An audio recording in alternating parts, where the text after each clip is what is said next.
kutoka katika kitabu cha Warumi ama Waroma 4 mstari wa 16. Tutaona kutoka katika kitabu cha Waroma 4 mstari wa 16. Kwa sababu hiyo jambo hili lategemea imani, hivyo kwamba ahadi hiyo yatokana na neema ya Mungu. Nataka siku ya leo kuangalia mzee wetu wa imani Abrahamu. Huyu mzee wetu wa imani Abrahamu ni mzee ambaye alitembea na Mungu kwa siku nyingi. Abrahamu aliweza kuahidiwa na Mungu mambo mengi, na Mungu akakaa kwa muda mrefu bila kutimiza zile ahadi zake. Lakini huyu Abrahamu hakuweza kubadilika wala kubadilisha mawazo yake. Wanadamu ni watu ambaye akiahidiwa kitu, labda akae siku 2-3 asipopata kile ambacho aliahidiwa, mawazo yake kubadilika. Lakini huyu mzee wa imani twamjua kama Abrahamu ama Ibrahimu, akubadilisha mawazo yake. Tukiangalia katika maandiko tunaona hata huyu bibi yake Sara karibu afanye Ibrahimu afikirie vingine. Wakati aliona miaka imeenda, Sara akaona mimi nimekuwa mzee sana na siyapata mtoto. Kujiangalia akaona kama yeye hawezi kupata mtoto, kwa maana aliangalia akaona wakati umepita wa kupata mtoto. Lakini vile tunajua Biblia ni kwamba Mungu alikuwa pamoja na Ibrahimu, na ile ahadi alimwahidi. Mungu akikuahidia ama Mungu akikuahidi kitu fulani, hata wewe ipite wakati wako, Mungu atakupea kile ambacho amekuahidi. Tunapoangalia maandiko yanatufundisha ama yanatukumbusha wakati Mungu aliahidi wana wa Israeli nchi nzuri ya Kanaani. Yeye alikaa, na hata baada ya kukaa kule Misri miaka 400, bado wale waliokuwa wameahidiwa tayari walikuwa wamekufa.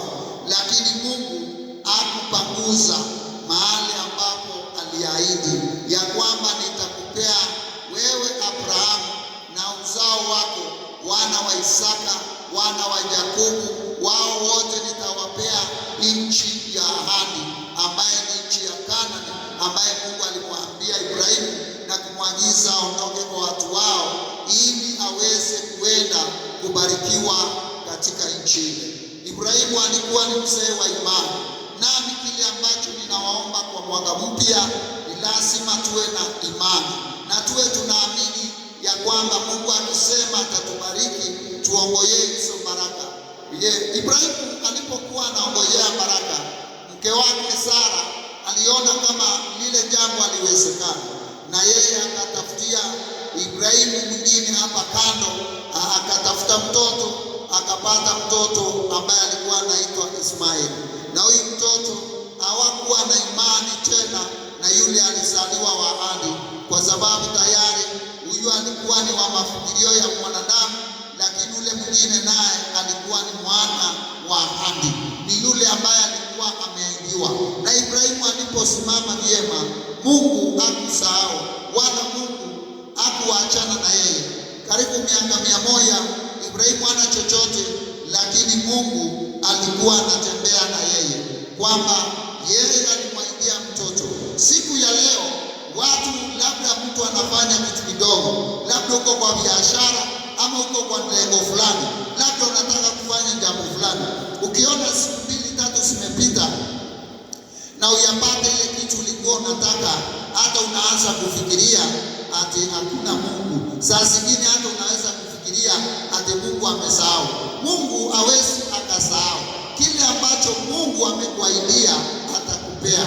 Yeye alimtoa mwanae Yesu Kristo afe kwa ajili yetu, na Mungu hawezi akasahau. Na tunapoangalia mstari wa 17 unasema nini? mstari wa 17, kama maandiko matakatifu yasemayo, nimekuweka uwe baba wa mataifa mengi. Ahadi hiyo ni ya kweli mbele ya Mungu ambaye Abrahamu alimwamini. Kama vile Abrahamu aliambiwa na Mungu, utakuwa baba wa mataifa, na akaidiwa atakuwa baba wa mataifa, ndio hata wewe umepatikana kwa uzao wa Ibrahimu, kwa sababu Mungu alimwahidi ya kwamba Ibrahimu, wewe utakuwa baba wa mataifa. Wewe Ibrahimu, nitatembea na wewe na sitakuacha. Mstari huo unasema ya kwamba kama vile aliahidiwa ya kwamba utakuwa baba wa mataifa. Hii ni kuonyesha ahadi ya Bwana haivunjiki milele, na Mungu akikuahidi ameahidi. Kama vile tumeahidiwa uzima wa milele, tunajua tutapata, kwa maana kuna yule alikufa kwa ajili ya huo uzima. Tunaangalia Ibrahimu, kuna imani yake, kwa sababu Ibrahimu alikuwa mzee sana na alikuwa amejaribiwa sana. Hata baada ya kupewa mtoto, yeye alikuja kupimwa na Mungu, akamwambia nitolee huyu mtoto kama sadaka ya kuteketeza. Baba anabeba mtoto wa pekee, anapanda naye mlima mtoto wa pekee, anaenda kumtoa sadaka. Wewe ukiitishwa kitu na Mungu ama